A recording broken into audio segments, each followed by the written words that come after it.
জরুরি কিডনি অপারেশনের জন্য চাঁদা তুলতে আসা কিশোরের পাশে দাঁড়ালেন উত্তর করিমগঞ্জের বিধায়ক জাকারিয়া আহমেদ পান্না।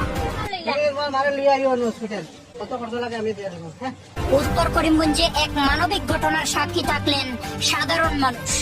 মায়ের জরুরি কিডনি অপারেশনের জন্য অর্থ সংগ্রহে মানুষের দ্বারে দ্বারে ঘুরছিল এক নাবালক কিশোর।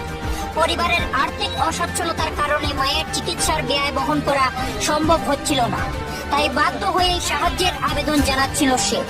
জানা যায় কিশোরটির মায়ের কিডনিতে পাথর ধরা পড়েছে এবং চিকিৎসকদের পরামর্শ অনুযায়ী দ্রুত অস্ত্রোপচার করা জরুরি। কিন্তু অপারেশনের জন্য প্রয়োজনীয় অর্থ জোগাড় করতে না পেরে মানুষের কাছে সাহায্যের হাত বাড়ায় পরিবারের সদস্যরা।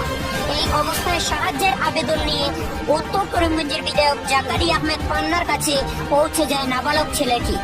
বিষয়টি বিস্তারিতভাবে শোনার পর তাকে আর কারো কাছে সাহায্য চাইতে নিষেধ করেন বিধায়ক। পাশাপাশি নিজের প্রতিনিধির সঙ্গে যোগাযোগ করার নির্দেশও দেন তিনি এবং আশ্বস্ত করেন যে কিশোরটির মায়ের অস্ত্রোপচারের সম্পূর্ণ খরচ তিনি নিজেই বহন করবেন। বিধায়কের এই মানবিক উদ্যোগে স্বস্তির নিঃশ্বাস ফেলেছে অসহায় পরিবারটি। স্থানীয় বাসিন্দারাও তার এই পদক্ষেপের প্রশংসা করেছেন। কঠিন পরিস্থিতিতে অসহায় পরিবারের পাশে দাঁড়িয়ে মানবতার এক উজ্জ্বল দৃষ্টান্ত স্থাপন করেছেন তিনি।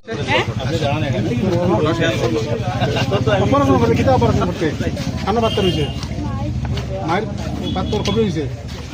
পারে কেন? কিতা অসুবিধা? কেমনি পাত্তর হয়েছে? এখন কিতা করতে যাবে? কে করে দিচ্ছে? কে করে? হসপিটালে গেছেন না? ইয়ত হয় না নি? বদরুদ্দিন হয় না? তুমি কালকে তোমার মারে লিয়া তার নম্বর আছে নি?